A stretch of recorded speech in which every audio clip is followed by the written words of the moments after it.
یوه ورځ رسول الله صلی الله علیه وسلم مبارک په مسجد نبوي کې تشریف فرما او د رسول پاک علیه السلام مبارک سره صحابه کرام کوم نو صحابه کرام فرمایي چې د نبی علیه الصلاۃ والسلام مبارک د محفل ته یو صحابي مبارک را روان صحابي مبارک چې څنګه مسجد نبوي شریف ته را داخل شو نو دا صحابي مبارک سره یو شکرۍ وه او په هغې کې انګور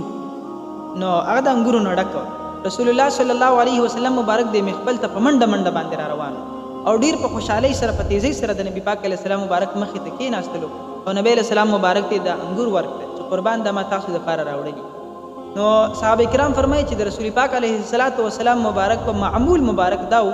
چې کله به هم چا د محفل ته څه میوه یا څه راوړل رسول پاک علیه السلام مبارک به د محفل کې ټولو ته چې څومره کسان به نو نبی علیه السلام مبارک به ترېنه ورکول هغه انګور به یې ورکول او صحابه فرمایي چې په دې ورځ باندې د صحابي مبارک دا کوم انګور راوړل رسول الله صلی الله علیه وسلم مبارک ترنه دا انګور واغستل دا شکرۍ ترنه واغستل او په دغه انګور مبارک کې دا خوړل شروع کړل دا ټول انګور نبی اسلام مبارک خوړل شروع کړل صحابه فرمایي چې موږ یو بل ته کتل چې اوس پر رسول پاک علیه السلام مبارک موږ ته راکړي اوس پر راکړي وایي نبی علیه السلام مبارک لګیا و ټول انګور چې کوم د رسول پاک علیه السلام مبارک وخوړل موږ حیران وو چې چېرته هم رسول پاک علیه السلام مبارک داسې نه دي کړي چې چېرته به هم چا سره راوړل هغه به ورکول خو نن ورځ باندې رسول پاک علیه السلام مبارک ټول انګور وخوړل وایي هغه کوم صحابي چې راوړلي وو هغه ډېر زیات خوشحاله و ډېر زیات خوشحالېدل په خپل زړه کې چې یاره ما څومره انګور راوړل نو نبی علیه السلام مبارک ټول وخوړل او دا زما د انګور په نبی علیه السلام ډېر خواږه لګېدلي ځکه یې ټول وخوړل نو نبی علیه السلام مبارک هغه شکرۍ مکمل چې څومره انګور هغوی وخوړل وایي د صحابي مبارک دا شکرۍ واغېستل او په منډه منډه د نبی علیه السلام د محفل نه لاړې او ډېر زیات خوشحاله و چې نن ما څومره میوه راوړلې وه څومره انګور ما راوړلي وو محبوب علیه السلام مبارک ټول وخوړل او ډېر خواږه پرې ولګېدل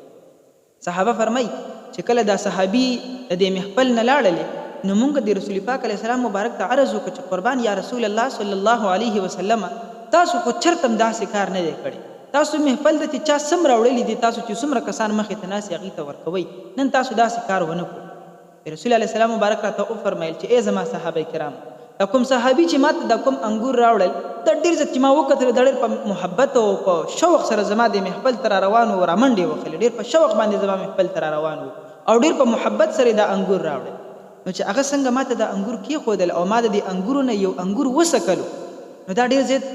بده ذایقه یې وه یعنې مطلب خوږه ذایقه یې نه وه خواږه نه لګېدل په انسان باندې نو ما وویل چې که زه چېرته دا انګور اوس د صحابه کرامو ته ورکړم نو دا صحابه کرام چېرته دا ونه وایي یا داسې هغه محسوسات داسې محسوسه نه کړي چې یاره دا انګور ښایسته نه دي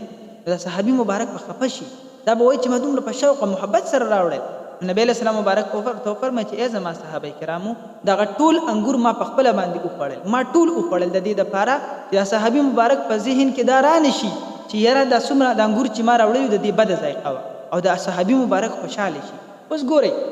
رسول الله صلی الله علیه وسلم مبارک په د خلکو دومره خیال او احترام ساتل او دومره قدر به یې ورکاو چې یاره د ده دغه زړه کې هم صرف دا رانشي چې ما دا کم انګور راوړلي دي دا بده ذایقه کوي نو نبی علیه السلام مبارک هغه بده ذایقې والا انګور ټول نبي پاک علیه السلام مبارک وخوړ